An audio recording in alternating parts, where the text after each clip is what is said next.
এবং ওনার উপর এত নির্যাতন হয়েছে, ওনার জিহ্বা ফেটে যাওয়ার কারণে কথা বলার সময় কি হইতো, থুতলাতে অগ্নি। এই ওনার মতো বেলাল যখন আযান দিচ্ছে, আমার রহমান ডাক দিয়ে বললেন, নবীরে কারে মুয়াজ্জিন বানাইলেন? আযান দে তো পশ্চিমে মসজিদে দাঁড়ায়া আর শুনো আল্লাহ পর্যন্ত খবর করে ফেলতেছে। কালো বেলালের আযান দিচ্ছে কোথায়? দুনিয়াতে খবর করছে কোথায়? আর নবীর সান্নিধ্যের সাথে কত দামি। যখন ৮ম হিজরিতে মক্কা বিজয় হয়ে গেছে, কি বিজয়? মক্কা বিজয়। আমার কামলিওয়ালা খানায়ে কাবা দখল করে ফেলেছে। করার পর ভেতরে ঢুকতেছে না, কেন? ৩৬০ মূর্তি আছে। আমার কামলিওয়ালা ঢুকে না, বাইরে আজকে গিলাপ দিব, কালো গিলাপ, এবং ৩৬০ মূর্তি বের করতে হবে, নিজে ঢুকতেছে না। দেখুন কেমন মূর্তি থেকে দূরে ছিলেন কামলিওয়ালা। আপনাকে কি বোঝাচ্ছে আমার নবী? চাইলে আমার রাসূল নিজে ঢুকতে পারতেন না? না, ডাক দিয়ে বলেন, সাহাবীরে আল্লাহর ঘর বাইতুল্লাহর ভিতরে ৩৬০ মূর্তি, যতক্ষণ মূর্তি আছে আমি নবী ততক্ষণ ভিতরে ঢুকবো না। ফারুক আজমদেরকে দেখে বললেন, তোমরা এটা বের করো। ৩৬০ মূর্তি বের করার পর খানায়ে কাবা জমজমের পানি দিয়ে ধোয়ার পর আমার কামলিওয়ালা সর্বপ্রথম বেলালকে নিয়ে খানায়ে কাবার ভিতরে ঢুকে গেছে। বেলালকে নিয়ে ঢুকে গেছে। ঢুকার পর চার কোনায় 4টা আযান যিনি দিয়েছেন উনি সৈয়দুনা বেলাল। চার কোনায় 4টাকে দিয়েছেন আযান, এবং 2 রাকাত করে কামলিওয়ালা 8 রাকাত নামাজ পড়লেন। কোথায়? খানায়ে কাবার ভেতরে। জোহরের নামাজের সময় হয়ে গেছে। এখন নামাজ ওয়াক্ত জোহর।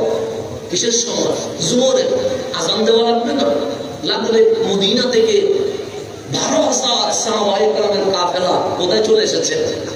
মক্কায় চলে এসেছে। মক্কায় হাজার হাজার মানুষ যারা আমার নবীজিকে পাথর মেরেছে, যারা আমার নবীর উহুদের ময়দানে দন্দন মুবারকে তীর মেরেছে, যারা রাসূলের গায়ের উপরে উটের গুলি তুলে দিয়েছে, যারা আমার রাসূলকে পাগল পাগল বলে দৌড়াইছে, ওদের মতো মানুষ আজকে আসামের মতো চোখের পানি ছেড়ে দিয়ে কামলিওয়ালার কদমে কালিমা পড়ে মুসলমান হয়ে গেছে। মক্কায় আজ মুসলমানের জয়গান। কিসের জয়গান? আসছে তো 12,000-এর কাফেলা, কিন্তু এই 12,000-এর ইমানি জজবা দেখে আর মক্কার মানুষ আর অস্বীকার করার কোন সুযোগ নাই। আমার নবীকে দেখে তত্তর কাঁপতেছেন। কামলিওয়ালা বললেন, কি হয়েছে তোমাদের? বলছে, আজকে যদি বিচার হয় একটাও মক্কার নাগরিক গর্দান কাটা ছাড়া ফেরত যাওয়ার কোন সুযোগ নাই। কেন? আমরা খুনি। কারণ আমরা এমন কোন সাহাবীকে খুন করি না, এটা বাকি নেই। আমরা নবীর উপর নির্যাতনকারী, আমাদের চেয়ে বড় জালেম এই জমিনে আর কেউ নেই। তো মক্কার বাদশাহ আজকে রহমতুল লিল আলামিন বসে আছে। মক্কার মানুষ তর করে কাঁপছে। আসমান এরকম শাসক দেখেছে কিনা আমি জানি না। জমিনের এই জমিনে এমন কোন প্রধানমন্ত্রী পা রেখেছে কিনা আমি জানি না। সূর্যের কিরণ এমন কোন রাষ্ট্রপতির সাক্ষী হয়েছে কিনা আমি জানি না। তারকারাজি এমন কোন বিচারকের বিচার দেখেছে কিনা আমি জানি না। কামলিওয়ালা বসেছে। মক্কার মানুষ নিশ্চিত আজকে আমাদের কি হবে? বিচার হবে। আমার নবী হাসি দিয়ে বলে, বিচার কেন? আজ যখন খানায়ে কাবা ৩৬০ মূর্তি থেকে পবিত্র হয়ে মাওলার ঘর, ইব্রাহিমের বানানো ঘর মাওলারই হয়ে গেছে, আমি রহমতুল লিল আলামিন বিনা শর্তে মক্কাবাসীকে মাফ করে দিয়েছে। মক্কার মানুষ অবাক হয়ে গেছে, এটা কি বিচার করছে? যেই নবীর আমরা পাথর মারলাম, যেই নবীর আমরা পাগল জাদুঘর বললাম, যেই নবীর আমরা জ্যোতিষী বললাম, যেই নবীর এমন কোন গাড়ি নাই যেটা আমরা দেই নাই। যেমন আমরা মাহফিল করছি, এখন স্টেজ রেডি করছেন কারা? আমি না আপনারা? আপনারা মাইকি আমি আনছি, কারা আনছেন? আপনারা। এগুলাকে আমি করছি, কারা করছেন? আপনারা। প্যান্ডেল লাইট কারা করছেন? আপনারা। আমি এসে কি করলাম? সুন্দর করে ঘরে ঢুকে খাওয়া দাওয়া করে সোজা কোথায়? স্টেজে। আমাকে দেখা মাত্র খতিব ছেড়ে দিয়েছে, আমি উঠে গেছি কোথায়? স্টেজে। মানুষও আছে, লাইটও আছে, ফ্যানও আছে, মাইকও আছে, সবগুলো আমার অনুকূলে। কথা ঠিক না? আমার নবীর জামানায় কি মাহফিল কমিটি ছিল? ছিল? আমার নবীকে সহযোগিতা করবে এরকম কোন মানুষ ছিল? আমার রাসূল একলা, তো মাহফিল করবে কোথায়? আমার নবী স্টেজ সাজাবে কোথায়? আমার নবী মানুষ ডাকবে কোথায়? তখন তো মাহফিল নাই। আমার রাসূল ওই যে মক্কায় বড় বড় মেলা হতো, কামলিওয়ালা মেলায় গিয়ে মানুষকে ডাকতো, ইয়া আইয়ুহান নাস, এই মানব জাতি, তাআলাও আমার কাছে আয়, তাআলাও আমার কাছে আয়। তো যখন আমি যদি আপনাদের এখানের চন্দনেশ্বর বাজারে যদি চিল্লাই, আমার কাছে আও, আমার কাছে আসো, অন্তত 10 জনের মধ্যে 2 জন তো আসবে, দেখি না কি বলতে চায়। এরকম আসে কি আসে না? আসে, ছেলে তো আসবে। আমার রাসূল মেলায় গিয়ে, মাহফিল তো নাই তখন, কারণ মুসলমানই তো নাই, মেলায় গিয়ে ডাকছে, উম্মত আমার কাছে আসো। 10 জনের মধ্যে 3 জন আসে, 5 জন আসে, এরকম করে একটা ভিড় হয়ে যায়। আমার রাসূল বললেন, আনা রাসূলুল্লাহ। মাহফিল করতে শুরু, আবু লাহাব পিছনে আসে চিল্লায়, সেই শুনিস না শুনি না, এটা আমার ভাতিজা পাগল হয়ে গেছে, উম্মত হয়ে গেছে, মা বাবা ধর্ম ছেড়ে কাফের হয়ে গেছে, আমাদের ধর্ম ছেড়ে দিয়েছে, এরকম করে শুধু কি করে চিল্লায়। কখনো বলে পাগল, কখনো বলে জাদুকর। নবী কথা বলে, পিছনে আবু জেহেল, আবু লাহাব, উতবা, শাইবা চিল্লাচিল্লি করে, যেন আমার নবীর কথা কেউ শুনতে না পায়। দেখেন আমার পিছনে তো কেউ চিল্লাচ্ছে না, আমার সামনে কি কেউ চিল্লায়? চিল্লায় না, সবাই মনোযোগ দিয়ে শুনছে। কিন্তু আমার নবীর মাহফিলে কত কষ্ট ছিল, কতক্ষণ আবু জেহেল ধাক্কা দেয়, কতক্ষণ আবু লাহাব মারতে ওঠে, কখনো উতবা শাইবা আমার নবীর ঘাট ধরে ফেলে। আমার নবী এরপরেও আমার কামলিওয়ালা পরিশ্রমের পর পরিশ্রম করে ইসলামের দাওয়াত দেওয়া শুরু করে দিয়েছে। একটা বারের জন্য বিরতি নেই নাই। যেমন আমি এই বছর আপনাদের এখানে আসছি, কয়বার আসলাম? একবার। তাহলে বছরে আমি একবার মাহফিল করবো এখানে। আমার রাসূল কি বছরে একবার মাহফিল করছে? প্রতিদিন মাহফিল করছে। এমন কোন দিন নাই আমার নবী মাহফিল করে নাই, এমন কোন রাত নাই আমার নবী সুখের পানি ছেড়ে দেয়, এমন কোন ঘন্টা নাই আমার নবী মানুষের কাছে যায় নাই। একবার গিয়ে বলেছে, ঈমান আনো। রাসূল ধাক্কা দিয়েছে। যেমন আমি এখানে আসছি, আমাকে যদি কেউ ধাক্কা দেয়, আমি সেকেন্ড বার কোনোদিন দাওয়াত নিব? আমি বলবো না, এই জায়গায় আমি যাবো না, কারণ এই জায়গায় আমাকে ধাক্কা দিয়েছে, ধাক্কা দিয়েছে, পাগল বলেছে, মারতে চেয়েছে। আমার নবীর ধাক্কা দিয়েছে। কামলিওয়ালা একবার ধাক্কা দেওয়ার কারণে আবার 2 বার এসে দাওয়াত দিয়েছে। দ্বিতীয়বার গালি দিয়েছে, আমার নবী 4 বার এসেছে। 4 বার গালি দিয়েছে, আমার নবী 8 বার এসেছে। 8 বার ধাক্কা দিয়েছে, আমার নবী 16 বার এসেছে। 16 বার দরজা বন্ধ করেছে, আমার নবী 32 বার এসেছে। দিনে আমার নবীকে তাড়িয়ে দিয়েছে, আমার নবী রাত্রে তার ঘরের সামনে দাঁড়িয়ে কালিমার দাওয়াত দিতে শুরু করে দিয়েছে। আল্লাহ ডাক দিয়ে বলছেন, নবী কি শুরু করছেন আপনি? আমি দাওয়াত দিচ্ছি। কিরকম দাওয়াত দিচ্ছেন? বস একবার না শুনলে 2 বার দিচ্ছি, 2 বার না শুনলে 4 বার দিচ্ছি, 4 বার না শুনলে 8 বার দিচ্ছি, 8 বার না শুনলে 16 বার দিচ্ছি, 16 বার না শুনলে 32 বার দিচ্ছি, দিনে না শুনলে রাত্রে দিচ্ছি, আমি ঘুম পর্যন্ত হারাম করে দিয়েছি।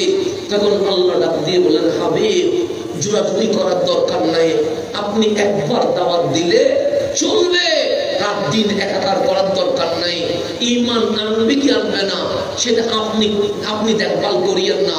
হেদায়েতের মালিক আল্লাহ, দাওয়াত দেওয়া আপনার কাজ, কিন্তু কে মুসলমান হবে কে মুসলমান হবে না সেটা আমি আল্লাহ দেখবো। কারণ যেগুলো নাপাক এগুলোকে কখনো আমি আল্লাহ আমার নবীর জন্য কবুল করব না। এটা ঘোষণাটা। এখন আল্লাহর নবী বলছেন রহমতুল্লিল আলামিন, তো এটা তো আর যেমন তেমন নবী না, রহমতুল্লিল। তখন বলছেন, মালিক একবার না চিনলে দ্বিতীয়বার তো চিনতে পারে, 4 বার না চিনলে 8ম বারে তো চিনতে পারে, এই বছর না চিনলে আগামী বছর তো চিনতে পারে, আগামী বছর না চিনলে 4 বছর পরে তো চিনতে পারে। তুমি আমার একবার দিতে বলো কেন? আমি বারবার দেই না আমার উম্মত রে, হয়তো একদিন হেদায়েত তো পেতে পারে। তখন আল্লাহ বলেন, হাবিব না না, কেন বা জানেন? যে চিনবার সে বেলালের মতো প্রথমবারে চিনে যাবে। ইন্নাকা লা তুসমিউল মাউতা, যদিও বা এগুলো উপরে হাঁটে, উপরে বসে খায়, কিন্তু ভেতরে এগুলো মরা মরা, কখনো নবী চিনতে পারে না। এটা মুসলমান তা মরা মরা কখনো নবী চিনতে পারে না। কিন্তু আমার নবী দাওয়াত দিয়েছে, কন্টিনিউ করছে। 6 বছর মাহফিল করছে।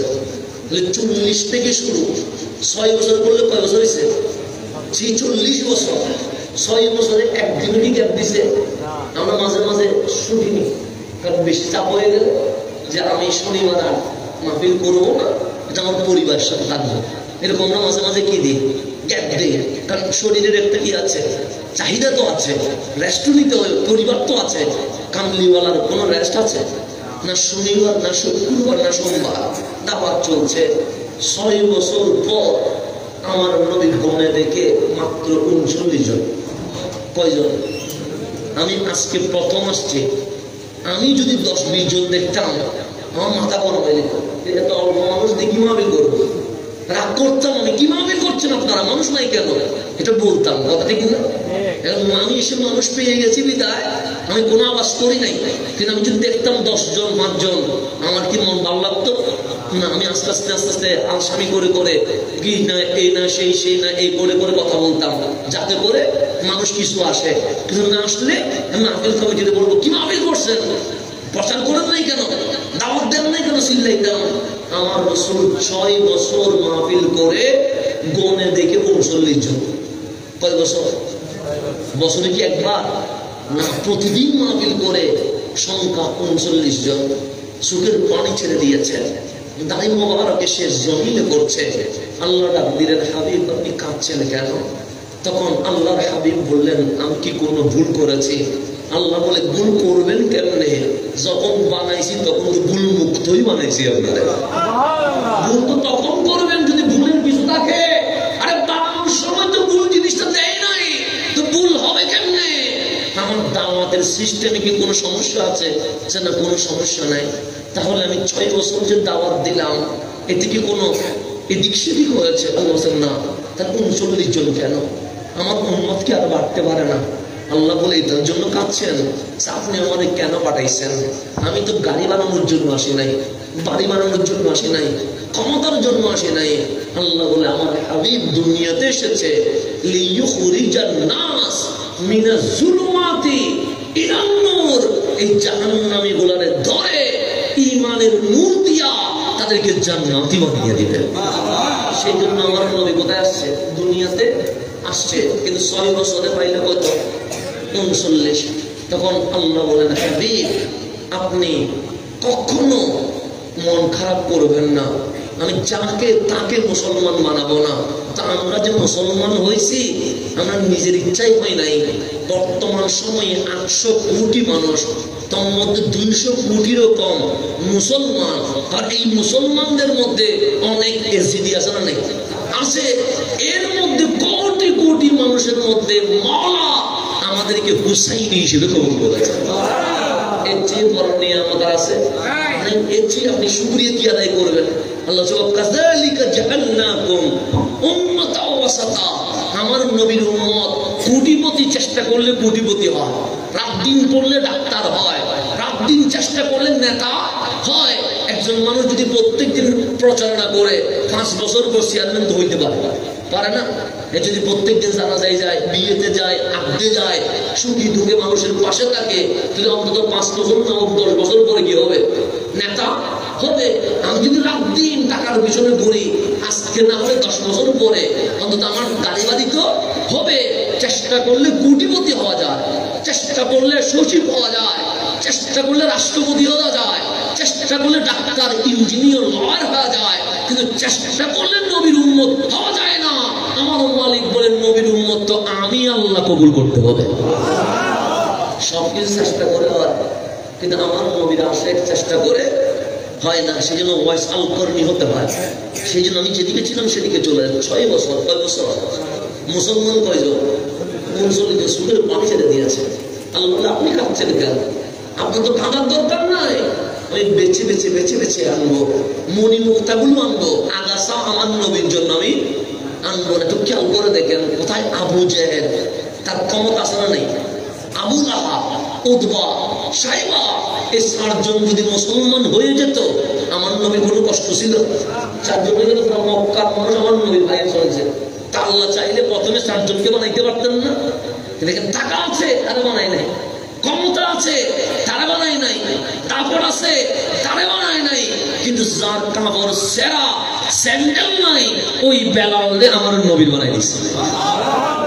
টাকা থাকলে নবীর হওয়া যায় না, ক্ষমতা থাকলে নবীর হওয়া।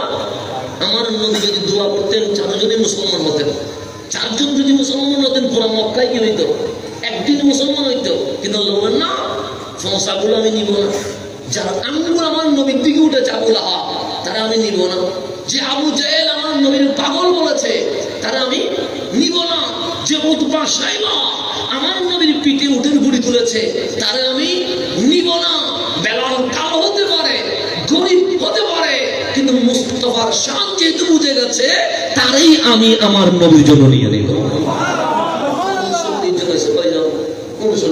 আমার রাসূল বলছেন, মানে একটা কথা বলবো, আল্লাহ বলে হাবিব মাহবুবকে তো বলবে, মাহবুব হাবিবকে তো বলবে। তা হাবিব মাহবুব না বললে বলবে কে? বলেন বলছেন, মানে গরিব মানুষের তো কোনো দোষ নাই, মধ্যবিত্ত মানুষের কোনো দোষ নাই। ওরা কোরআনের কথা শুনলে পাগলের মতো করে। কিন্তু এই আবু জেহেল, আবু লাহাব, উতবা, সাইবা, মক্কার মুশরিকগুলো রাস্তায় দাঁড়িয়ে থাকে বলে ওদের ভয়ে আমি নবীর দরজা পর্যন্ত আসতে পারে না। এখন এটা তো গরিব মানুষের দোষ না, এটা তো মধ্যবিত্ত মানুষের দোষ না। কারণ অনেক সময় দাপড়ওয়ালাদের জন্য অনেক সময় কিছু করা যায় না। এরকম হয় কি হয় না? হয়। আপনারা মাহফিল করবেন, হঠাৎ করে কোনো একজন যদি চেয়ারম্যান বলে মাহফিল হবে না, তখন কি মাহফিল করা যায়? যাবে না। এরকম মাঝে মাঝে হয়। যেন আমরা চিটাগাংয়ের বাইরে যখন মাহফিল করি, আমাদের চট্টগ্রাম তো আলহামদুলিল্লাহ এটা শাহিন শাহিসের খোঁজ, গৌসুল আজম মাইজ ভান্ডারে, হ্যাঁ, এইভাবে করে আউলিয়া কারামের কত চারণায়, এটা তো অনেক আগেই আমার নবীর প্রেমিকদের ভূমি হয়ে গেছে। এখানে কি হয় না? কোন ডিস্টার্ব হয় না। যেমন এখানে আপনাদের মির্জাফির দরবারে যিনি বর্তমান নায়েবে সাজ্জাদ জানসীন আছেন, হুজুর মাকসুদুর রহমান, উনি তো আলেম জগতের শিরোমণি হয়ে গেছে। আমার বাবারা বলতেন যে ওনার আকল, ওনার জ্ঞান, ওনার নলেজ এত বেশি হয়ে গেছেন, মাঝে মাঝে ছাত্ররা উস্তাদের নাম বলে। কেন? আমি উস্তাদের নাম বলবেন, স্বাভাবিক। এখানে আমার উস্তাদের শান বাড়ে না। আমিও বলবো আমার উস্তাদ শেরে মিল্লাত, উনিও বলবে আমার উস্তাদ শেরে মিল্লাত, উনিও বলবে আমার উস্তাদ শেরে মিল্লাত। কিন্তু এটার মাধ্যমে শেরে মিল্লাতের শান বাড়বে না, জালালউদ্দিন কাদের রহমাতুল্লাহ শান বাড়বে না। কিন্তু উস্তাদ যদি বলে ও আমার ছাত্র, তাহলে বুঝতে হবে এটা সাধারণ ছাত্র নয়, এটা অসাধারণ ছাত্র। কারণ হাজার ছাত্রের মাঝে উস্তাদ যারা যারা ছাত্র বলবে না, ওরা যারা ছাত্র বলবে না। কিন্তু আমি দেখেছি আমাদের হুজুর আল্লামা মাকসুদ হুজুরের, আমি দেখেছি আমার বাবারা গর্ব করে বলে যে যদি আমার ছাত্র দেখতে হয়, তাহলে মির্জাকিলের নায়েবে সাজ্জাদ জানসীনকে দেখা হবে, এটা আমার ছাত্র। গর্ব করে বলে, তাহলে তার মানে এটা স্পেশাল। তো এরকম চট্টগ্রামের মধ্যে চতুর্দিকে ওলামায়ে কেরাম আছে না নেই? আছে। সুতরাং আমাদের জন্য একটা সেন্টার হয়ে গেছে। রব্বুল আলামিন দিয়েছেন আমাদেরকে আলহামদুলিল্লাহ। হ্যাঁ, ইমাম শেরে বাংলার ভূমি, এখানে যদি না দেয় আল্লাহ কোথায় দিবে? কথা ঠিক না? কারণ ইমাম আহলে সুন্নাতের ভূমি, এটা আল্লাহ দিবে, এটা স্বাভাবিক বিষয়। কিন্তু আমরা যখন চিটাগাংয়ের বাইরে যাই, অনেক সময় স্টেজ পর্যন্ত উঠে মাহফিল করতে পারি না। কি পর্যন্ত উঠে? স্টেজ পর্যন্ত উঠে মাহফিল করতে পারি না, পাতা আল্লাহ করতে দেয় না। এরকম অনেক অনেক অনেক ঘটনা ঘটে যায় যে আমরা মাইকে বসে গেছি, সেখান থেকে আমাদেরকে কি হয়ে যেতে হয়? চলে যেতে হয়। এরকম হয়ে যায়, ডিস্টার্ব করে, এরকম অনেক সময় হয়ে যায়, আমাদেরকে ডিস্টার্ব করে। এটা তো এখানে হয় না। তা আমার নবীর জামানায় এরকম ডিস্টার্ব ছিল কি ছিল না? ছিল। তা আমার রাসূল বলছেন, আমি 6 বছর মাহফিল করছি। কয় বছর? কিন্তু মদিনা মক্কার গরিব মানুষ, মধ্যবিত্ত মানুষ কোরআনের কথা শুনলে পাগলের মতো করে। কিন্তু আমি নবীর সামনে আসতে, কারণ আসলে তো মারে, আবু জেহেল বাহিনী মারে, আবু লাহাবের বাহিনী মারে, উতবা সাহেবের বাহিনী মারে। আল্লাহ বললেন, হাবিব ওদের অন্তর আমি পরীক্ষা করেছি, ওদের অন্তর ঠিক আছে, এতে কোনো সন্দেহ তো পর্যায়ক্রমে আমি নিয়ে আসবো, আপনি কোনো টেনশন করবেন না। কিন্তু হাবিব তো উন্নতির জন্য টেনশন তো করবেই। তো 2 হাত তুলে দিচ্ছেন। আল্লাহ বললেন, কিছু চাইবেন? সারা চাইবেন। কি চাইবেন? যদি মক্কার 2 জন মানুষ আছে যারা বড় প্রভাবশালী, তাদের দুইজন থেকে যে কোনো একজন যদি ইসলামের বাউন্ডারিতে ঢুকে যায়, তাহলে গরিব মধ্যবিত্তের আর ভয় নাই, ওরা নির্ভয়ে আমি নবীর কদমে আসতে পারবে। কয়জন থেকে? কয়জন? একজন। দুইজন চাই না? দুইজন চাইলে দুইজনে হইতো। রসুলের চাওয়ার উপরে কি করতেছে? নির্ভর করতেছে। হাবিব বললেন দুজন থেকে যে কোন একজন। তাআলা বললেন আমার হাবিব চাইবে আমি দিব না, এটা তো হতে। হাবিব দুইজন বললেন কিন্তু দুইজনকে দিয়ে দিতাম। তা আপনি যেহেতু বলছেন দুই থেকে কত? একজন, সেই জন্য আমি একজনকে দিকে বলেন। বলছে আমি দুইজনের নাম বলবো, আপনার এখান থেকে যাকে পছন্দ হয় তারা দিবেন, আমার কোনো আপত্তি নাই। হাবিব আব্দুল জন্মলে এই ইসলামের আজ প্রচারের ৬ষ্ঠ বছর। আমার নবী তো নবী হয়েছে তখন, যখন ছিল না। কি ছিল না? যখন ছিল না তখন কি ছিল? নবী ছিল। এখন নবুয়তের কার্যক্রম চলছে, অভিষেক চলছে, প্রচার চলছে। নবুয়ত প্রচারের কয় বছর? ৬ষ্ঠ বছর। আমি ৩৯ জন পাইছি, এটা আমার কোনো আপত্তি নাই। কিন্তু আমি তোমার কাছে হাত তুলছি, হয়তো আবু জাহেলকে, না হয় ওমর ইবনুল খাত্তাব, এই দুই থেকে যে কোনো একজন রে আমাকে দিয়ে দাও। হয়তো কারে দিবে? আবু জাহেলকে দিবেন, না হয় ওমর ইবনুল, দুই থেকে যে কোনো কয়জনকে, একজনকে কার জন্য দিবেন? ইসলামের জন্য দিবেন। আল্লাহ বলে দোয়া কবুল। হাবিব আবু জাহেলকে না, আমি ওমর ইবনুল খাত্তাবকে আপনি কামলিওয়ালার জন্য কবুল করে ফেলেছেন। সেই বছরই আমার নবী দোয়া করতে দেরি, মুহূর্তের ভিতরে ওমর ইবনুল খাত্তাব আসতেছে নবীর গর্দান নেওয়ার জন্য। আমার নবীর দোয়া উঠতে দেরি, তরবারি আস্তে করে নিচের দিকে নেমে গেছে, মাথা কামলিওয়ালার কদমে এসে গেছে। ওমর চলে এসেছে। এখন একটু গভীরভাবে খেয়াল করবেন, আবু জাহেলের বয়স বেশি ছিল। বয়স কি ছিল? আর ফারুক আজম তখন টকবকে তরুণ যুবক, ৩৯ বছর। তখন মুসলমানের সংখ্যা কত? ৩৯। ওনার বয়স কত? ৩৯তম বয়স। তার মানে কি? তরুণ যুবক, টকবক। আর তখনকার ৩৯ মানে বুঝতে পারছেন, এখনকার না। এখন তো আমরা ৩০-এর উপরে বিদ্যালয় শুরু হয়ে যায়, কথা ঠিক না? তখনকার কথা বলছে। তখনকার ৬০ বছরের যুবক মনে হইতো তখনকার। এখন দেখবেন অনেক মুরব্বীরা চাষবাস করে, ওরা আমাদের চেয়ে শক্তি অনেক বেশি আছে। দেখবেন অনেক সময় আমরা তো দেখি, তো ব্রাহ্মণবাড়ির দিকে যাওয়ার সময় দেখি মুরব্বী দাঁড়িয়ে পেয়ে গেছে, লাল হয়ে সাদা হয়ে গেছে, কিন্তু এরকম করে ধানের কিনে আসতেছে, বোঝা নিয়ে চলে আসতেছেন। এরকম অনেক শক্তিশালী দেখছি আমি। তা আমরা ওই ফরমালিন খাইতে খাইতে আমাদের অবস্থা কি হয়ে গেছে। মানে এটা কখনো, এই যে আজকে ঢাকা থেকে এখানে আসছি, ৬ ঘন্টা গাড়িতে ছিলাম, ঘরে মানে এভাবে বসে থাকা আর কি। গ্রামের ভিতরে মানুষকে বসা দিলে যেরকম হয়, আমার পা অটোমেটিকলি মানে টানা শুরু করছে। এখানে আসার পরে আমি ভালো স্থির করে বসতে পারছি না। মাহফিল এসেও তাই বসে, তো এরকম প্রায় ৭-৮ ঘন্টা বসার উপর আছি, পিঠ ধরে যাচ্ছে, না হলে জয়েন্টে টানতেছে। তা আমার বয়স কি ৪০ না, মাত্র ৩৩-এ চলমান। এর মধ্যে আমাদের অলরেডি পিঠ ধরা শুরু, পা ধরা এড়িয়ে গেছে, শুরু হয়ে গেছে। কেন? ফরমালিনের সমস্যা চলতেছে সব জায়গায়। তো ফরমালিন, এখন ডাক্তার বলে তোমার কি মেডিসিন দিব, মেডিসিনও তো ফরমালিন, কথা দেখি না? মেডিসিনও কি ফরমালিন, খাবারও কি ফরমালিন। এখন ডাক্তার আরো বলতেছেন যে ফরমালিনের ভিতরে আবার ফরমালিন আছে। কিসের ভিতরে? খাবারের তো ফরমালিন আছে, যার কারণে আমাদের সমস্যা হচ্ছে। ওষুধ দিবে যে ভালো হওয়ার জন্য, ওষুধে কি এখন ডাক্তার বলতেছে খাবারও ফরমালিন, মেডিসিনও এখন ফরমালিনের ভিতরেও। এটা কিরকম কথা? বলছে কেন বুঝো নাই? আমরা বুঝি নাই। ফরমালিন মানে, ফরমালিনে ভালো আছে খারাপও আছে। ফরমালিনের অতিরিক্ত হয়ে গেলে খাবারটা কি হয়ে যায়? জীবাণু হয়ে যায়। কিন্তু এখন তার খাবারে ফরমালিন দেয় না, তো কি দেয়? মানুষ মরে গেলে মানুষের বডি ঠিক থাকার জন্য যে কেমিক্যাল দেয়, এখন শাক সবজি মাছের মধ্যে কেমিক্যাল দেওয়া শুরু হয়ে গেছে। এখন ফরমালিন নাই, দেখেন মরা মানুষের কি দিচ্ছে? কেমিক্যাল দেওয়া শুরু করছে। এখন ফরমালিনের ভিতরে যেখানে ফরমালিন, সেখানে যদি বলেন ফরমালিন মুক্ত বাংলাদেশ চায়, তখন আমরা বলি খাবারেও ফরমালিন, মেডিসিনও ফরমালিন, ফরমালিনের ভেতরেও ফরমালিন। আমাদের ভেতরে তো অটোমেটিক ফরমালিনই আছে। তা আমরা কেমন ভালো হবো? আমরা নিজেরা তো ভিতর ঠিক নেই।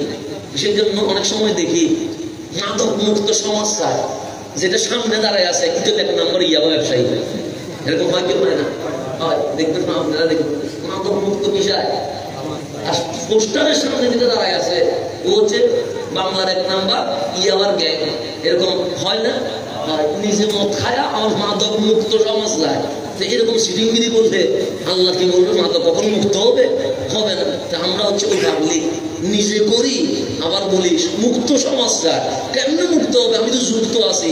সেই জন্য এই যুক্তকে আগে মুক্ত আমাকে করতে হবে, এরপর সমাজ কি হবে?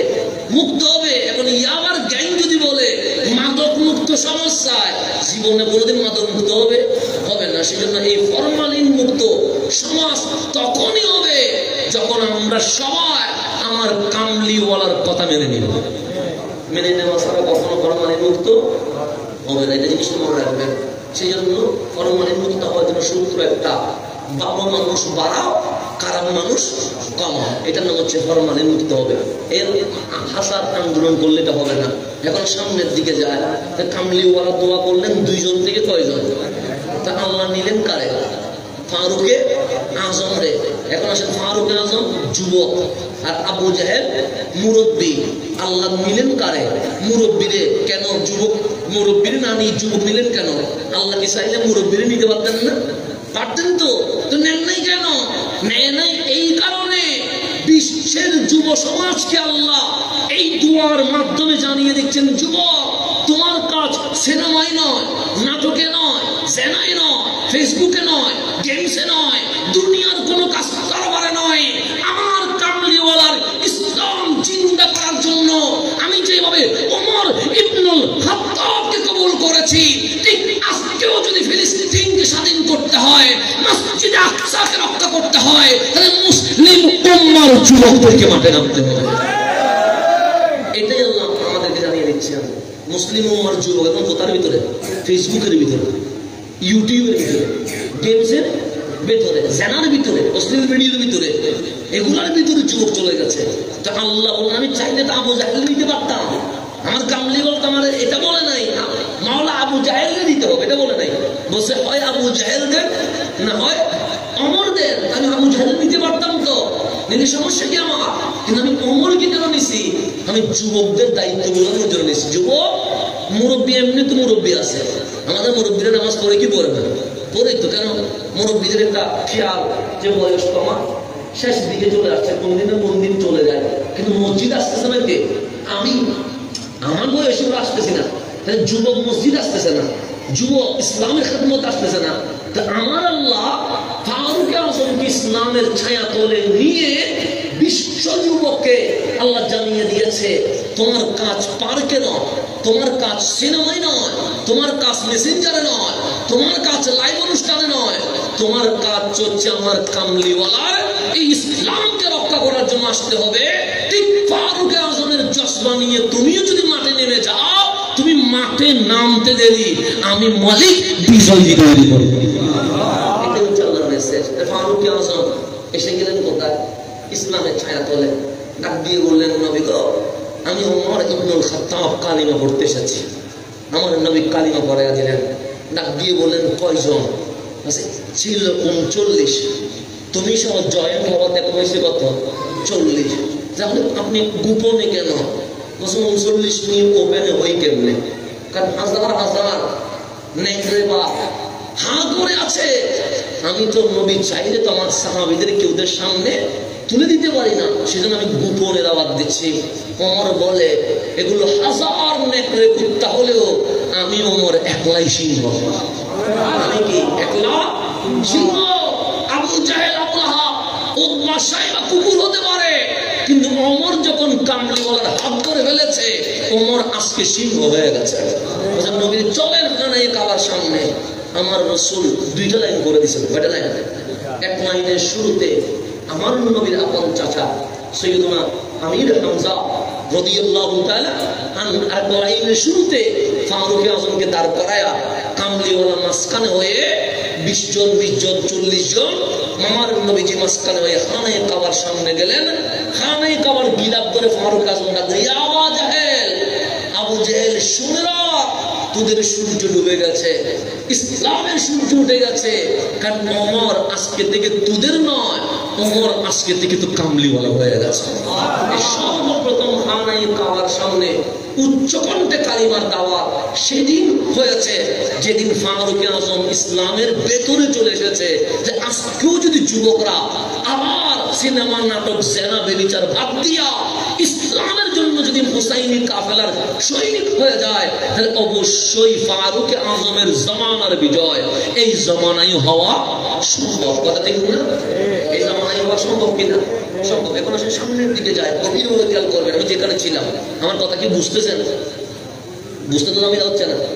সিটিং গ্রহণ করিব না, না সিটিং করে জামিলা আছে আপনার থানায় বারো মামি করিত আমার সিটিং বলে বুলেট বাড়ি যাই গেল এটা সুল্লাহ করে যায় দেখা মাদুর কি না কি হয় আবার ফাট করে বাড়ি যাবে সিটিং সিটিং দুশো সিটিং বাইরে সিটিং বাইন্য ওখানে দেখা আর সিটিং দিলে শুদ্ধ ভাষা বাইন্য বোম মারলেও বাইন্য মানে সিটিং বাইরে তো এটা শুনতে আগে এটা আমি তো মারিব না তাহলে কি হয়েছে কি বলেন কিছু তো বুঝি না না তো শিয়াল বাচ্চাকে সিটিং না পড়া শুরু করে দিলাম তো এটা ওনার সামনে যদি সিটিং ওই এরা যাইতে সিটিং বাইরে যাবে এটা ওনার সামনে তিনি শুদ্ধ ভাষার চেষ্টা করে যাতে এরা বলুন হয় আর কি আর টিকে তো প্র্যাকটিস গরম করে হতো তো ওনারা বুঝতে লাগবেন না জামিলে তো নমো ইনশাআল্লাহ তো ঠিক আছে না ইয়ে তো প্র্যাকটিস করতে জামিলে আছে কারণ এরা জামিলে দেখি শুদ্ধ ভাষায় বাইর নো আবার আমি তুমি সুতরাং কষ্ট হতো আসলে হারাসি বেঙ্গল তো দাম দাম দাম দাম বাইরে যাবি হারাসি বেঙ্গল শব্দ মেয়েদের মায়া আছে মমতা আছে হ্যাঁ সোনাইয়ে মানিক ননাই এরকম কেউ বাজাবো না বাজে তিন এত সুন্দর কথা কিন্তু বাদ দিয়ে রে আমি এদিকে আসো তুমি ওদিকে যাও এই বাইরে না আমরা অত সুন্দর করে দিয়া না চিনে গেলে স্মার্ট হয়ে কথা দেখি না এমন হয় এই এদিকে এসে বললো ইকে যাবো হয়েছে আমার ননাই কায় বাধ্য হয়ে যা রুটি নিয়ে দিয়ে বাজাবো না এখন তো যে স্মার্ট হয়ে গেলি এলে স্মার্টের দরকার নাই হারানো মা বাবার বাসা দিয়ে নতুন চমৎকার এই জমিনের মধ্যে আর কিছু নাই যেন তাহাই নামাজ পড়ায় তাই নামাজ আনাসি গেল বিয়ে করতে গেলে বোঝা মিলে মেয়েদে ভরে কেন আত্মীয় স্বজন দর দিবেন লাই কল করলে কোনো যাইয়ে সুন্দর করিয়ে এমনভাবে দরদম করিব যেন হকার মধ্যে অনেক মিস্টেক নয় কথা ঠিক না যদি বিয়ে করে দেখি আমাদের লাগবে না হতন হালারে রাজিকরণ করে হতন ফুরে রাজিকরণ করে হতন মুর্শিদের কই যদি বিয়ে করতে গেলে কি দাঁড় করবে কলেজের করবে কিন্তু আত্মীয় মেনটেন করতে হইতে যদি বিয়ে করে তো আর জীবন বিয়ে করতে হলে কসম হয় যায় মানে যেটা প্রথমবার বিয়ে করে আর কি সেটা বিয়ে করে হবো উগ্র শিখে যাবে সেকেন্ড কেন যায় ঠিক আমাদের গিয়ে কই আর সিনেঙ্গল বিয়ে করতে যাইলে হতন মোড়ে ঠিক গরম করে হতন হালারে ঠিক গরম করে হতন ফুফুরে ঠিক গরম করে হতন সাঁতারা ঠিক গরম করে হতন বোন যদি বেশি গুসা হয় ইবেলে ঠিক গরম করে জব দিবে হত সিস্টেম সিটি আবার হত নাম গরম করে হ্যাঁ ইবেলে সিটি একরকম ইবেলে সিটি আরেক রকম দুটো বেলে আবার বললাম আয়োজন গরম করে এরকম আন্তরিকতা মনে কি আছে নাই আমাদের চট্টগ্রামে এটা কিন্তু খুব একটা সুন্দর বিষয় আত্মীয় স্বজনের সাথে সম্পর্ক খালাকে মামাকে নমাইলে পদ্ধতি গেল এর হনিকে নেই দেখার মধ্যে কিরকম ভাইয়া বিয়ে করিব বড় ভাইয়ের গল্প করছি আরে ভাইয়া আমার বিবাহ আগামী শুক্রবার তোমার যদি সময় হয় আসবি দরদাতে তোমার যদি কি হয় আর সিনেমা দিবেন দরদে বড় ভাই সুদান হয়তো বিয়া দাও তুই বিয়ে করলে কি দর দিস না জীবন দেখবো না কি আমার পর্যন্ত সম্পর্কে শেষ বংশ পর্যন্ত সম্পর্কে যারা সিটিং গেল কি আন্তরিকতা এই ভালোবাসা এটা কোথাও পাওয়া যাবে আমি ঢাকায় যাবো তাদের দেখতেছি তো বাপু জন্য আমাদের লাগবে দিয়ে দেবো বাপু মাই লাগবো সমানে দিই বাবা থেকে সাপোর্ট তুমি সেরে নাও আমি কাজে আসি আর তো বাপ মালে বিয়ে দিব না আমাদের আর বাপ যদি আর একদম মজায় আরো গোষ্ঠী কি বলি তো মনে পাবো ঠিক নাই ভালো লাগে এটা দেখলে বিয়ে দিতাম কেউ তুমি যে বই আইতে বাপে অর্ধে বাবা তুমি কি করে নাও সেরে নাও আমি কাজে আসি শেষ বিয়ে গিয়ে দুই তিনজন লইয়া দেখো এই আন্তরিকতা সেটা ছাড়া কোথাও আত্মীয় স্বজনের সম্পর্ক ভালোবাসা ঈদের মধ্যে একজনের ঘর একজন যাওয়া আপনি দেখবেন আমরা ঈদের সময় কি করি মানুষের ঘরে ঘরে যায় কিন্তু চিড়িয়ার বাড়ি গিয়ে দেখে শুধু পার্কে পার্কে ঘুরে হালকা মজা পাই দিই তালা মাঝে ঘুরে সিরিঙ্গি ভাষা বলতে পারে ভিডিও করে দিলে এটা সিরিঙ্গি ভাষা বলতে বুঝি গেলে তো তারা আস্তে তালা মাঝে ঘুরে যাবো ফটাফট করবো পার্কে পার্কে করি আর সিরিঙ্গি হলে এক সপ্তাহ দুইটা এর বড় দেখা যাচ্ছে আরো 3-4 ঘর কিলো গিয়ে কথা ঠিক না এক সপ্তাহ জন্মের বড় আরো কি লাগিল 3-4 কিলো। এই আন্তরিকতা ভালোবাসা এটা যেন আল্লাহ কিয়ামত পর্যন্ত ধরে রাখে। এটা চেয়ে বড় জিনিস আর কিছু নাই। ভালোবাসা দুনিয়াতে আর কি আছে? দুনিয়াতে আন্তরিকতা আছে আর কি। নাহলে দুনিয়াতে আর কি আপনি আর আমি কয়েক বছর বাঁচবো? আজকের মরে গেলে কালকে তো শেষ আমাদের। আর হাসান জাহাই নামের কেউ আছে বলে তো জাতি জানবে না। সুতরাং এই দুনিয়াতে আছে শুধু ভালোবাসা। আল্লাহ বলে তুমি আরেকজনের প্রতি রহম করলে আমি আল্লাহ কিয়ামত দিবসে তোমার উপর রহম করব। তুমি আরেকজনের দোষ গোপন করলে আমি আল্লাহ কিয়ামতের দিনে তোমার বড় গুনাহ গোপন করে ফেলবো। তুমি যদি কাউরে দুনিয়াতে মাফ করে দাও আমি আল্লাহ তোমার জাহান্নামে যাওয়ার মতো যদি গুনাহ থাকে আমি আল্লাহ ওই মাফ করার কারণে আখিরাতে তোমাকে মাফ করে দেব। আল্লাহ চাইছে কি? ভালোবাসা। আল্লাহ চাচ্ছে মিলেমিশে থাকো, বাংলাদেশে থাকো, গরিবের খবর নাও, দুঃখী মানুষের পাশে দাঁড়াও, কেউ যেন বসে না থাকে, এটাও আল্লাহ চাচ্ছে। সেই জন্য ইসলাম দিয়েছে। না ইসলাম দেওয়ার আল্লাহ কি দরকার? আমি নামাজ না পড়লে কি আল্লাহ কোনো ক্ষতি আছে? আমি মাহফিল না করলে কি আল্লাহ ক্ষমতা কমে যাবে? আমি আযান না দিলে কি আল্লাহ কিছু হবে না? তা আল্লাহ কি চাচ্ছে? আল্লাহ চাচ্ছে আমার বান্দাটা দুনিয়াতেও ভালো থাকবে, মরার পরে আমি আল্লাহ চাচ্ছি আমার বান্দাটা যেন জান্নাতুল ফেরদৌসে চলে যায়। আল্লাহ কি সিস্টেম করছে জানেন? শুধু আমাদেরকে জান্নাতে দেওয়ার জন্য। কিসের দেওয়ার জন্য? জানেন, এই যেমন এটা রাত চলতেছে, কথা ঠিক না? এখন ধরুন কয়টা বাজতেছে? 11:42 হয়ে গেছে। মানে প্রায় আমার বক্তব্য 1 ঘন্টা হয়ে গেছে। তো 11:42 হয়ে গেছে। এখন আপনি মনে মনে নিয়ত করলেন আমি তাহাজ্জুদ করবো। কি বলবো? এটা মনে মনে কি করছেন? নিয়ত করছেন, গিয়ে ঘুমাই গেছেন। তাহাজ্জুদের নামাজের সময় চলে গেছে, তাহাজ্জুদ করতে পারছেন, কিন্তু নিয়ত করছেন কি করবেন?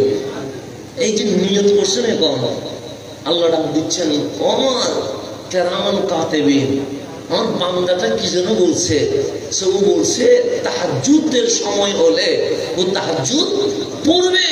তাহলে বলে সওয়াবটা লিখো না। আল কিরামান কাতিবিন বলছে মালিক এখনো পড়ে নাই। মনে মনে কি করছে? নিয়ত করছে। এখনো পড়ে নাই, নিয়ত করছে সেজন্য সওয়াব 1টা লিখে দাও, আর যখন পড়বে তখন সওয়াব 10টা লিখে দিব। সিস্টেম করে রাখছে কেন? এই উম্মতকে জান্নাতে দেওয়ার জন্য। কিন্তু আপনি মনে মনে নিয়ত করছেন যে আমি কালকে ওরে ঘুষি দিয়া মাথা কাটে গেলাম। কি করছেন? নিয়ত করছেন যে আমি ওকে মারবো, মাথা ফেটে ফেলবো। এটা কি করছেন মনে মনে? কেন আমার কাতিবিন আল্লাহরে বলতেছেন মালিক তোমার বান্দা কত বড় জালেম দেখছো না? আল্লাহ বলে কি হয়েছে? সে নিয়ত করছে। কি নিয়ত করছে? সকালে নাকি ও মুখে মারি মাথা কি করে ফেলবে, ফাটাইয়া ফেলবে। আল্লাহ গুনাহ একটা লিখে ফেলি। আল্লাহ বলে গুনাহ লিখবি কেন? নিয়তে না করছে, এখন তো গুনাহ করে নাই। যে তুমি না তাহাজ্জুদের নিয়ত করছে, সওয়াব দিয়ে দিছো। যে সওয়াবের বেলায় সিস্টেম আরেকটা, গুনাহের বেলায় সিস্টেম আরেকটা। নিয়ত করছে কিন্তু কাজটা এখনো করে নাই। যতক্ষণ করবে না ততক্ষণ গুনাহ লেখা দরকার নেই। ততক্ষণ গুনাহ লেখা করলে গুনাহ হবে কয়টা? একটা। কিন্তু আপনি সকাল হইতে হইতে মাঝে মাঝে মনের মধ্যে দয়া আসে না? আপনি উপর রাগ করছিলেন আর কি, কিন্তু সকাল হইতে মাইন্ড গিয়ে গেছে, চেঞ্জ হয়ে গেছে। বলুন মারবো না, মানে চাইছিলাম যে 11টা কি করবো, মারবো। কিন্তু সকালে উঠে নাস্তা টেবিলে বলতেছি কি মারবো না। আল্লাহ বলে কেমন কাতিবিন, বান্দাটা কি যেন বলছে, সে রাত্রে বলছিল ওরে মারবে, কিন্তু এখনো 2 ঘন্টা বাকি আছে, কিন্তু ওর মাইন্ড চেঞ্জ হয়ে গেছে, ও নাকি মারবে না। তো সব একটা লিখে দাও। কারণ কোনো কথা বলতে পারে রাত্রে নিয়ত করছে মারবে, সকালে নিয়ত করছে। এখানে কি হয়েছে? কিছু হয় নাই। সে রাত্রিতে নিয়ত করছিল মারবে, কিন্তু সকাল হইতে হইতে যে মারবে না বলছে, তা আমার বান্দা চাইতে মারতে পারতো। এই মারবে না বলছে বিদায় একটা সওয়াব তার আমল নামায় লিখে দেয়। আল্লাহ শুধু আপনারা সওয়াব দিতে আছে, কি দিতে আছে? সওয়াব দিতে আছে। কেন? যেন জান্নাতুল ফেরদৌসে যেতে পারে। এর চেয়ে বড় নিয়ামত আর কিছু আছে নাই। আমি যেটা বলতে চাইছিলাম, যুব সমাজকে ফারুক আযমকে আল্লাহ কবুল করেছেন যুব সমাজকে বোঝানোর জন্য। তোমার কাজ সিনেমায় নয়, নাটকে নয়, জেনায় নয়, ফেসবুকে নয়, মোবাইলে নয়, তোমার কাজ তো ইসলাম আবাদ করা।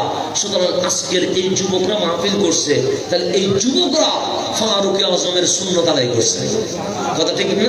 এখন আমি আপনারা যারা বাবা আছেন তাদের শুকরিয়া আদায় করছি যে আপনারা এমন সন্তান জন্ম দিয়েছেন যেই সন্তান ধর্ষণের মামলায় জেলে নয়, মাদকের মামলায় পলাতক নয়, আমার কামলিওয়ালার মিলাদুন নবীর মাহফিল সাজিয়ে দিয়েছে। এতটুকু যখন আসছে আমরা দোয়া করি মালিক যেন তাদেরকে পরিপূর্ণ মুসলিম হিসেবে কবুল করে নেন। এতটুকু আসতে পারে, এটাও তো অনেক কিছু আসছে। যখন বাঙালিতে যখন আসছে, এখন দোয়া করবো আল্লাহ যেন তাদেরকে পরিপূর্ণ মুসলিম হিসেবে কি করে নেন, কবুল করে, পরিপূর্ণ সুন্নি হিসেবে যেন কবুল করে নেন। আমি যেখানে ছিলাম সেখানে চলে যায়, খানায় কাবা কি হয়ে গেছে, স্বাধীন হয়ে গেছে। এখন আল্লাহর ঘর, এটা এখন আল্লাহর হয়ে গেছে। আকাশ বাতাস এমন বাতাস যেন মনে হচ্ছে জান্নাতি বাতাস শুরু হয়ে গেছে। কামলিওয়ালা খানায় কাবার উপরে একটা পতাকা, কালিমার পতাকা উড্ডীন করে দিয়েছে। বললেন আজ থেকে মদিনার শাসন মক্কায়ও চলবে। যখন মক্কাবাসীকে মাফ করে দিয়েছে, যারা আমার নবীকে পাথর মেরেছে, যারা আমার নবীকে গালি দিয়েছে, যারা আমার নবীকে কষ্ট দিয়েছে, যারা আমার নবীর সাহাবীকে শহীদ করেছে, আমার রাসূল যখন মাফ করে দিয়েছে, হাজার হাজার মক্কার মানুষ আমার নবীর কদমে এসে ইসলাম কবুল করেছে। একদিকে 12,000 নিয়ে ঢুকলেন, অন্যদিকে হাজার হাজার মানুষ ইসলামে ছায়াতলে চলে আসলেন। ওয়াক্ত জোহরের সময় হয়ে গেছে। আমার নবী বললেন আইনাল বেলাল, আমার বেলালটা কই? কারণ সবার আনন্দ চলছে। সিদ্দিক আকবর খুশি, ফারুক আজম খুশি, উসমান জুন্নুরাইন খুশি, মাওলা আলী খুশি। কারণ যাদেরকে বের করে দিয়েছে আজ তাদের ভূমি তাদের হয়ে গেছে। এটা চেয়ে বড় আনন্দ আর কিছু আছে? তো সবাই যখন আনন্দে, আমার রাসূল আইনা বেলাল, বেলাল কই? বেলাল এক কোনায় মুখ কালো করে দাঁড়িয়ে আছে। সাইয়েদনা সিদ্দিক আকবর বেলালকে ধরে নিয়ে এসেছেন, এনে বললেন এই তো বেলাল। আমার নবী বললেন বেলাল, সূর্য ডলে গেছে, জোহরের নামাজের সময় হয়ে গেছে, আজান দিবা না? বেলাল বলেন লাব্বাইক নবীরে, আপনার হুকুমের অপেক্ষায় আছি, আজান দিতে আমি প্রস্তুত আছি। আমার কামলিওয়ালা বলেন বেলাল একটা কাজ করো না। সাইয়েদনা বেলাল বলেন কি করতাম? আমার কামলিওয়ালা বলে তুমি খানায়ে কাবার উপর উঠে যাও, খানায়ে কাবার উপর উঠে যাও। কাবার উপর ওঠা এটা কি মামুলি বিষয়? মামুলি বিষয় না, যেটা সবচেয়ে দামি। কাবার চেয়ে দামি আর কিছু আছে নাই। কাবার উপর উঠে গেছে বেলাল। সাইয়েদনা বেলাল জব করে কাঁদছে। আমার কামলিওয়ালা একবার বেলালের দিকে তাকায়, আরেকবার 12,000 মর্দে মুজাহিদ সাহাবায়ে কেরামের দিকে তাকায়। আমার নবী বললেন বেলাল, ওরা হাসে, তুমি কাঁদো কেন? সৈয়দনা বেলাল বলেন নবী গো, মানুষ কাঁদে দুই কারণে, একটা হচ্ছে বেশি দুঃখে, আরেকটা হচ্ছে বেশি আনন্দে। আজকে বেলাল দুঃখে কাঁদছে না, আজকে বেলাল আনন্দে কাঁদছে। কারণ আমার চেয়ে দামি সিদ্দিক আকবর, আমার চেয়ে দামি ফারুক আজম, আমার চেয়ে দামি উসমান জুন্নুরাইন, আমার চেয়ে দামি মাওলা আলী, আমার চেয়ে দামি আশরায়ে মুবাশশিরা। এখানে অনেক সাহাবী আমার চেয়ে দামি। কিন্তু এই বেলাল গোলাম ছিল, যারা মানুষ হাঁটতে উঠতে পিটাইতো। আজ আপনি নবী ওই গোলাম বেলাল রে আবু বকর, ওমর, উসমান, আলীর চেয়ে উপরে তুলে খানায়ে কাবার উপর করে দিয়েছেন। এটা বিশ্বের কোন প্রেসিডেন্ট করতে পারে না, কারণ বেলাল তো সামান্য ছিল, নবীর কাছে এসে অসামান্য হলো। কিন্তু আজকে উঠে গেছে কোথায়? আমার রাসূল বলেন বেলাল, আমি তোমাকে কেন তুলেছি জানো? বেলাল বলেন জানি না। আজকে মক্কা বিজয়ের ইতিহাসে সংবিধানে লিখে দাও, কালা আর সাদা বলে কোনো পার্থক্য নাই, গোলাম আর মুনিব বলতে কোনো শব্দ নাই। আবু বকর যেখানে দাঁড়াবে বেলালও সেখানে দাঁড়াইতে হবে। আমার ইসলামের মধ্যে কোনো বিরোধ নাই। সেজন্য বেলাল তোমার উপরে তুলে দিয়েছে। আমার কামলিওয়ালা বলেন আজান দিবা না? বেলাল বলে আমি যখন মসজিদে নববীতে ছিলাম আজান দিয়েছি কাবার দিকে, এখন তো আপনি আমার কাবার উপর তুলে দিয়েছেন, আমি আজান দিব কোন দিকে? আমার কামলিওয়ালা হাসি দিয়ে বললেন বেলাল, মসজিদে নববীতে যখন ছিলা আজান দিছো কাবার দিকে, আজকে যখন কাবার উপর উঠে গেছো তুমি কাবার কামলিওয়ালার দিকে ফিরে আজান দিয়ে দাও। এটার নাম বেলাল। এটার নাম কি? আমি যে কথাটা বলতে চাইছিলাম মূলত আমার উদ্দেশ্য ছিল আরেকটা। রাসূল গেলেন মেরাজে। কোথায় গেলেন? মেরাজে। তো মেরাজে ডাকছেন কে?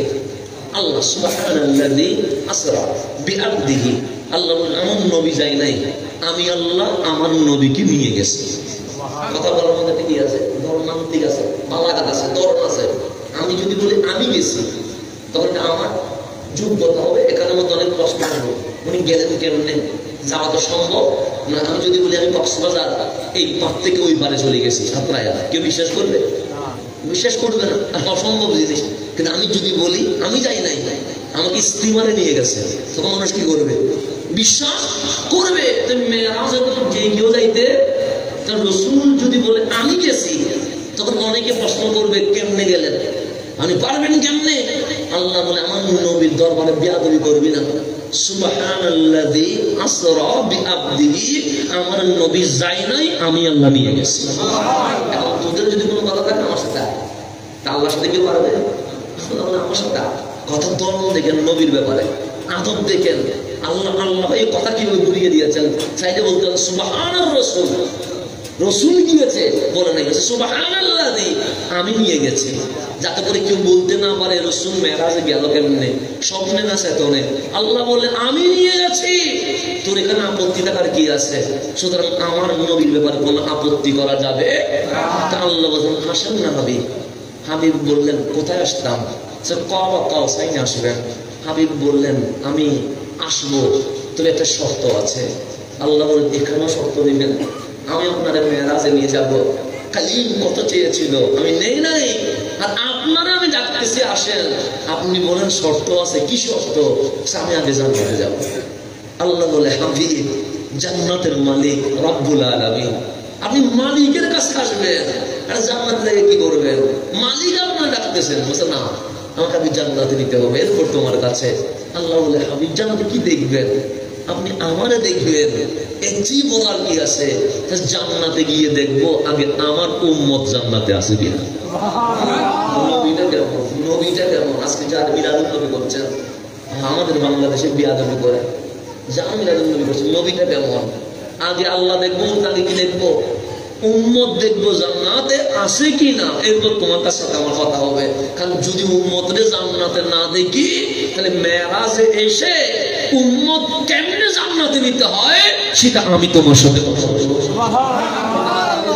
কি দেখবো? সেই জন্য আল্লাহ নবী রাসূলদেরকে স্পেশাল অফার দেয়। কি অফার? স্পেশাল অফার এরকম দেয় না? দেয়। যেমন মাঝে মাঝে আমরা বেশি খুশি হই, তখন আমাদের বিবিকে বলি স্পেশাল অফার, কি চাইবো আজকে দিব। মানুষ তো সবসময় এক মুড থাকে না, মুড কি হয়? চেঞ্জ হয়। তো মানুষ যখন বেশি আনন্দে থাকে, তখন বন্ধুরে বলে ঠিক আছে কি খাবি বল, তুই যা বলবি তা খাওয়াবো। এরকম হয় কি হয় না? হয়। তা আল্লাহ নবী রাসূলদের জন্য স্পেশাল অফার। কয়টা করে?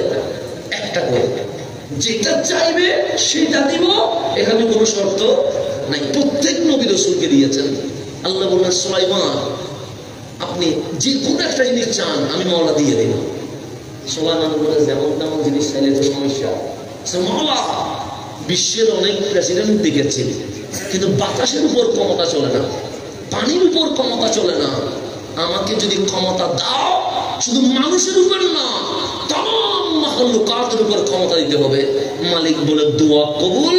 সুলাইমানকে বিশ্ব জাহানের বাদশা বানিয়ে দিয়েছে। ইব্রাহিম আলাইহিস সালামকে বললেন আপনাকে একটা স্পেশাল অফার দিয়েছি, চান।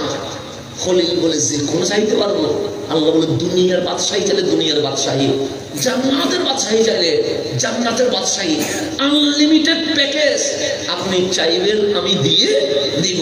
খলিল বলেন রব্বানা ওয়াবাস ফীহিম রাসূলা, দুনিয়ার আখিরাত লাগবে না, আমার বংশ দিয়ে আখেরি পয়গম্বর দয়াল নবীকে দিয়ে দাও। আল্লাহ বলে দোয়া করো। এবং প্রত্যেক নবী রাসূল একটা করে চাইছে, আল্লাহ দিছে, কাউরে কি করে নাই, ফেরত দেয় নাই। হাবিবুল্লাহ যখন আসছে ডাক দিয়ে বললেন হাবিব সবাইরে দিছি অফার একটা, আপনি নবীরে একটা দিলে কম হয়ে যায়, কারণ আপনি তো ইন্না আতাইনা কাল কাউসারের মালিক, আমি আল্লাহ আপনাকে তিনটা অফার দিয়ে দিছি। সবাইরে দিছে কয়টা? নবী দিছে কয়টা? তিনটা। কেন? হাবিবুল্লাহ। এটার সাথে যে কারণে সাল চলে না। আল্লাহ হাবিব বললেন তিনটা দিবেন? হ্যাঁ তিনটা দিব। কোন শর্ত আছে? ওদের জন্য ছিল না, আমার মাহবুবের জন্য থাকবে কেমনে? মাহবুবের জন্য কোনো শর্ত নাই। হাত তুলে ফেলছেন। আল্লাহ বলে চান সর্বপ্রথম আমার কামলিওয়ালা দুই সুবি পানি বের হচ্ছে আর ঠোঁট কেঁপে কেঁপে বলছে আল্লাহুম্মা ইগফির লি উম্মতি। সর্বপ্রথম দোয়া হচ্ছে আমার উম্মতের জীবনের গুনাহ মাফ করে দাও। আল্লাহ যদি তিনটা ওভার আমার আর আপনারা দিত, আপনি কি চাইতেন? আমি কি চাইতাম? আর আমার নবী হাত তুলে বলছেন আল্লাহুম্মা ইগফির লি উম্মতি, আমার উম্মতের জীবনের গুনাহ মাফ করে দাও। আল্লাহ বলে দোয়া কবুল। সেকেন্ডটা বলেন, দ্বিতীয়টা বলেন, আবার হাত তুলছেন, তুলে বললেন আল্লাহুম্মা ইগফির লি উম্মতি, দ্বিতীয়টাও আমার উম্মতের জীবনের গুনাহ মাফ করে দাও। সুবহানাল্লাহ। আল্লাহ বলে হাবিব প্রথমবার তো চাইছেন, সেকেন্ডবার অন্য একটা চাইতেন। আল্লাহ হাবিব বলেন না, আমি দ্বিতীয়টাও চাইবো এটা। আল্লাহ বলে কেন? যে প্রথমটা বললাম আল্লাহুম্মা ইগফির লি উম্মতি, এটা দ্বারা আমার উম্মতের জীবনের কবিরা গুনাহ মাফ করে দিবা। আর দ্বিতীয়টা বললাম আল্লাহুম্মা ইগফির লি উম্মতি, এটা দ্বারা আমার উম্মতের জীবনের সগীরা গুনাহ মাফ করে দিবা। সুবহানাল্লাহ। কয়টা চাইলেন? এখন বাকি আছে কয়টা? আরেকটা। আল্লাহ বলে হাবিব চান না। হাবিব আর হাত তুলে না, এভাবে করে আছে। আল্লাহ বলে চান না, হাবিব হাত তুলে না, এভাবে করে আছে। আল্লাহ বলে চান না, হাবিব হাত তুলে না, এভাবে করে আছে। আল্লাহ বলে চাইলেন না, হাবিব বলে চাইব না। সে কেন? সে রেখে দিলাম। কেন রাখলেন? মাসে মাওলা কাল হাসরের ময়দানে সূর্য যখন নিচের দিকে চলে আসবে, জমিন যখন তামা হয়ে যাবে, বাবা যখন ছেলে থেকে আলাদা হয়ে যাবে, মা যখন মেয়ে থেকে আলাদা হয়ে যাবে, বন্ধু যখন আর বন্ধুকে পরিচয় দিবে না, আমার উম্মত বলবে নফসি নফসি নফসি। বাবা আদম তার দরবার থেকে ফিরাইয়া দেবে, মুসা কালিমুল্লাহ ফিরাইয়া দেবে, খলিলুল্লাহ ফিরাইয়া দিবে, ঈসা আলাইহিস সালাম ফিরাইয়া দিবে। আমি যদি আজকে চেয়ে ফেলি, আমার উম্মত গুলো কাল হাসরের ময়দানে কার কাছে চাইবে? সুতরাং এটা রেখে দিলাম। হাসরের ময়দানে আমার উম্মত যখন নফসি বলবে, আমি উম্মতি বলে আমার উম্মতকে বুকে নিয়ে নেব।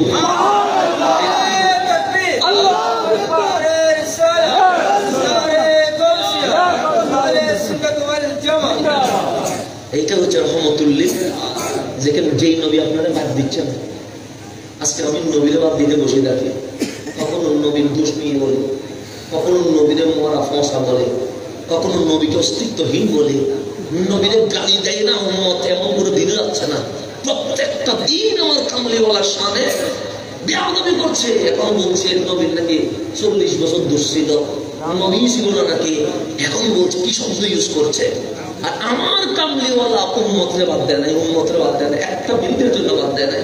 বলছেন কাল হাসরের ময়দানে আমার উম্মত নফসি নফসি করবে।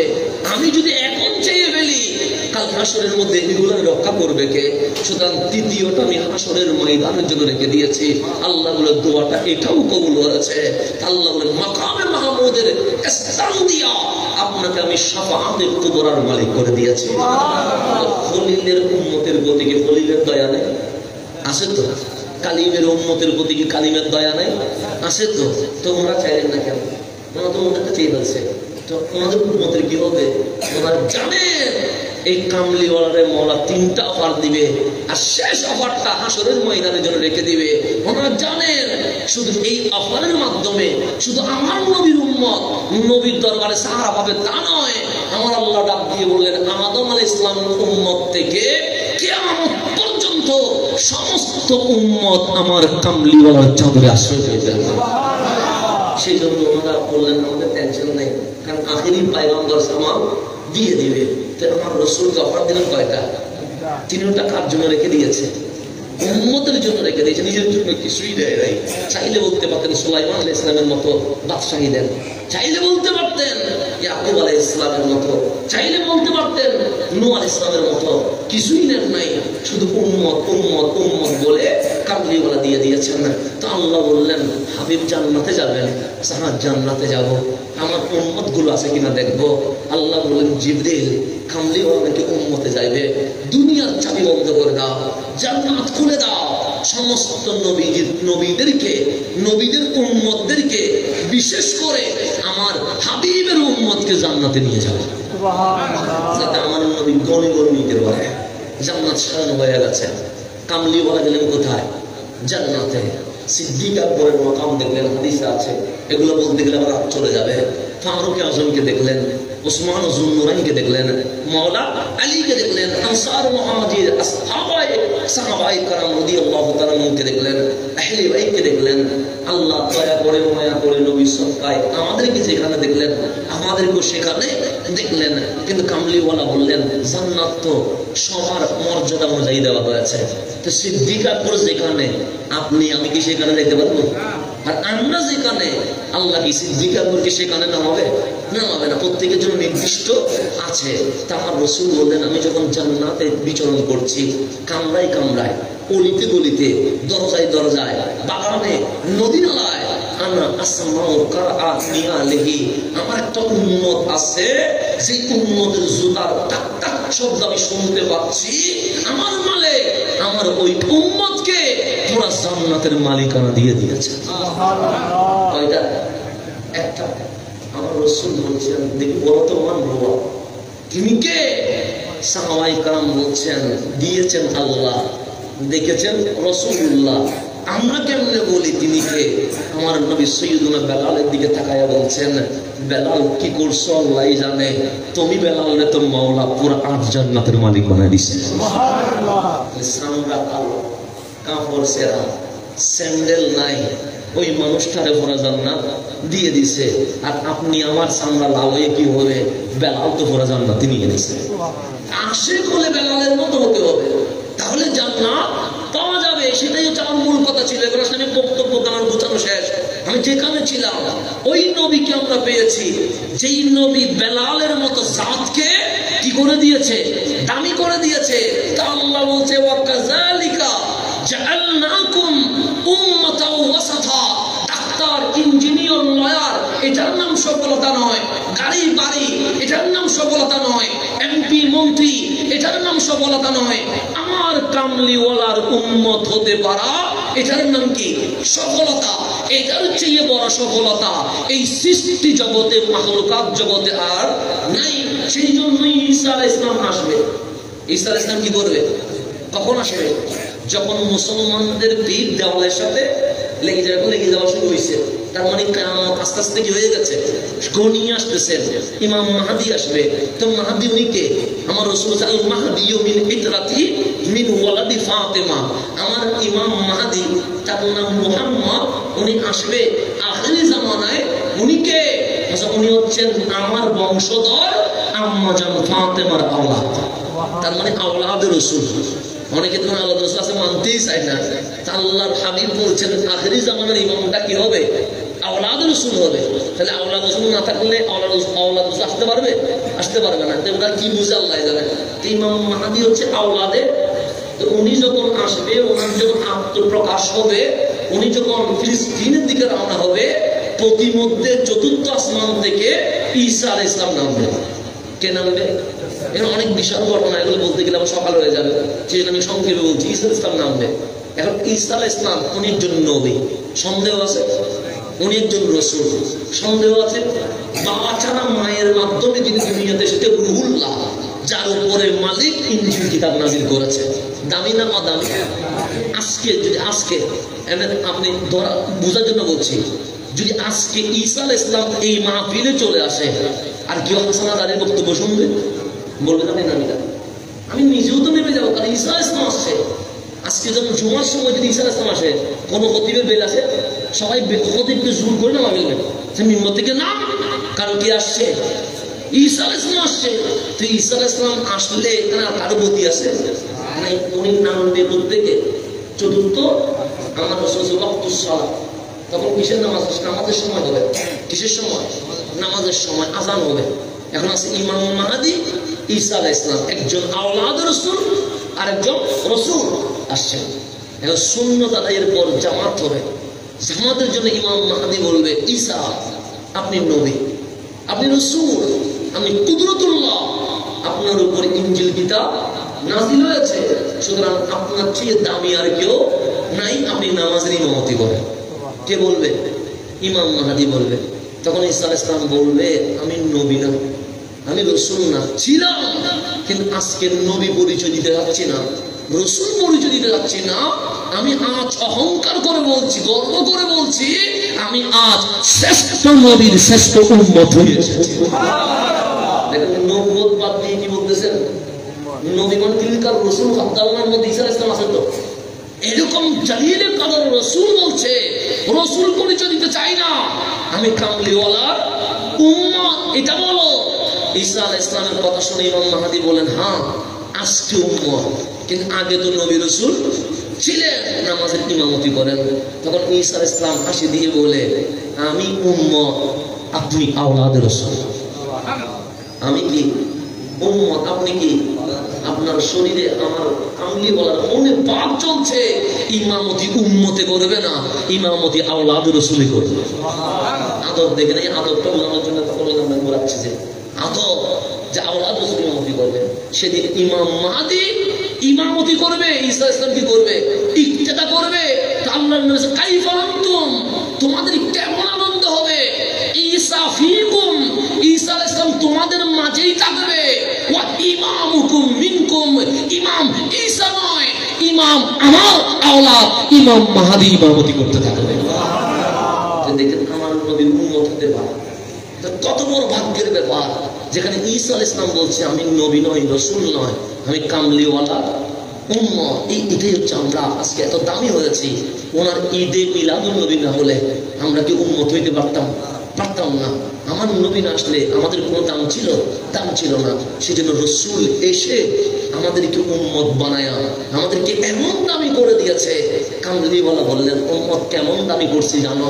আমরা বললাম কেমন? আসছো সবার শেষে দুনিয়াতে, আর জান্নাতে যাবে সবার আগে। সুবহানাল্লাহ। আসছি দুনিয়াতে কোথায়, আর জান্নাতে যাবো আগে। কেন? আমরা না গেলে নবীর জান্নাতে ঢুকতেছে না। আল্লাহ বলেন, জান্নাতে যদি রাসূল না ঢোকে তোমাদেরকে বাইর করে রাখবোই কেমনে? সেজন্য আদম আলাইহিস সালামের উম্মত থেকে ঈসা আলাইহিস সালামের উম্মত লাইনে দাঁড়িয়ে থাকবে, আর আমাদের লাইন জান্নাতের দিকে রওনা হয়ে যাবে। এই সব কদর দাম মিলেছে কার কারণে? আমার রাসূলের কারণে। রাসূল নাই কোনো মূল্য নাই, রাসূল আছে তো আমাদের মূল্য আছে। তো যে যার কারণে আমাদের মূল্য বেড়েছে উনি কত অতুলনীয় হবে, এটার কোনো বক্তব্য দিয়ে শেষ করা যাবে না। তো আমি যেটা সামারিতে যেটা বলতে চেয়েছিলাম, আমার শেষ কথায় যেটা বলতে চেয়েছিলাম, যুবকদের অনেক ডিউটি আছে, যুবকদের ডিউটির কোনো কি নেই, শেষ নাই। সেই জন্য আমি যে কথাটা বললাম, আমার নবীর উম্মত হতে পারা এটার নাম সফলতা। এটার চেয়ে বড় সফলতা এই জমিনে আর কিছুই নাই। সেজন্য বেলাল যখন নবীর সুহবতে, বেলাল দামি হয়ে গেছে। হযরতে খুবাইব যখন নবীর সুহবতে, খুবাইব দামি হয়ে গেছে। মাওলা আলী যখন নবীর সুহবতে, মাওলা আলী দামি হয়ে গেছে। উসমান যুন্নুরাইন যখন নবীর সুহবতে, যুন্নুরাইন দামি হয়ে গেছে। ফারুক আযম যখন নবীর সুহবতে, ফারুক আযম দামি হয়ে গেছে। সিদ্দিক আকবর যখন নবীর সুহবতে, সিদ্দিক আকবর দামি হয়ে গেছে। আনসার ও মুহাজির যখন নবীর সুহবতে, ওনারা সবাই দামি হয়ে গেছে। সেই জন্য সিদ্দিক আকবর আমার নবীর কদমে দিতে সেই জামানার 400 কোটি টাকা নবীর কদমে দেওয়ার পর এখন আর কিছুই নাই। ঘরের সোলার ছাই নিয়ে এসেছে, বোতল নিয়ে এসেছে, গ্লাস নিয়ে এসেছে, প্লেট নিয়ে এসেছে, ঘরের চাউল ডাল যেগুলো আছে নিয়ে এসেছে। আমার রাসূল ডাক দিয়ে বলেন, মা আপকাইতা লিয়া মালিক, ছিলে তো বিশ্বের কোটিপতিদের মধ্যে 1, 2, 3 নাম্বার, আজকে তোমার কি অবস্থা? আমি নবীর জন্য দিতে মসজিদে নববীর পুরা জমিনটা সৈয়দুনা সিদ্দিক আকবর দিয়েছেন। নবীর রওজার জমিনটা সৈয়দুনা সিদ্দিকে আকবর দিয়েছেন। এবং দিতে আর কিছুই নাই, কারণ প্লেট, চামচ, মশলা এগুলো পর্যন্ত নিয়ে আসছে। আমার কামলিওয়ালা বলে, মা আপকাইতা লিয়া মালিক, ঘরের জন্য কি রাখছো? হাসি দিয়ে বলে, বড় দামি জিনিস রেখে এসেছি। আমার নবী ডাক দিয়ে বলেন, সোলার ছাইটা পর্যন্ত নিয়ে এসেছো, দামি জিনিস কোনটা রাখলা? তখন সিদ্দিক সবার সামনে 2 হাত তুলে বলে, দুনিয়াটা কোরবানি দিয়া ঘরের মধ্যে আল্লাহ এবং রাসূলকে রেখে দিয়ে এসেছে। এটার নাম ঈমান, এটার নাম ঈমান। আমি আপনাকে যেটা বলতে যাচ্ছিলাম এটাই বুঝাইতে যাচ্ছিলাম যে ঘরের মধ্যে আমি আল্লাহ এবং রাসূলকে রেখে দিয়ে এসেছি। যতক্ষণ আমার ঘরে আল্লাহ রাসূল থাকবে ততক্ষণ আমার কোনো বিপদ নাই। আমার ঘর থেকে যদি আল্লাহ রাসূল বের হয়ে যায়, আমার ঘরে অশান্তি ছাড়া কখনো শান্তি নাই। এই জিনিসটা আমি আপনাদেরকে বোঝানোর জন্য এতক্ষণ আপনাকে আমি ঘোরাচ্ছিলাম, শুধু এইটা বোঝানোর জন্য। ঘরের মধ্যে রাখতে হবে কাকে? আল্লাহ এবং রাসূলকে। তা আমি যদি সেখানে অশ্লীল ভিডিও নিয়ে আসি, সেখানে যদি আমি বিভিন্ন প্রাণের ছবি নিয়ে আসি, সেখানে যদি আমার ঘরের মধ্যে ড্যান্স হওয়া শুরু করে, সেখানে যদি সিনেমা হল বানিয়ে ফেলে, সেখানে যদি নাট্যমি হয়, আল্লাহ রাসূল কি থাকবে? থাকবে না। তো না থাকলে বিপদ আসলে কি আসবে না? আজকে এই সমাজের মধ্যে পরকীয়া বেড়ে গেছে, এই সমাজে তালাক বেড়ে গেছে, এই সমাজে জেনা বেড়ে গেছে, এই সমাজে মাদক বেড়ে গেছে। কেন? আমরা ঘর থেকে আল্লাহ এবং রাসূলকে বের করে দিয়ে শয়তানি কাজ কারবার ঘরের ভিতর ঢুকিয়ে ফেলেছি, যার কারণে আমাদের ঘরে বিপদ, অশান্তি ছাড়া শান্তি নেই। আবার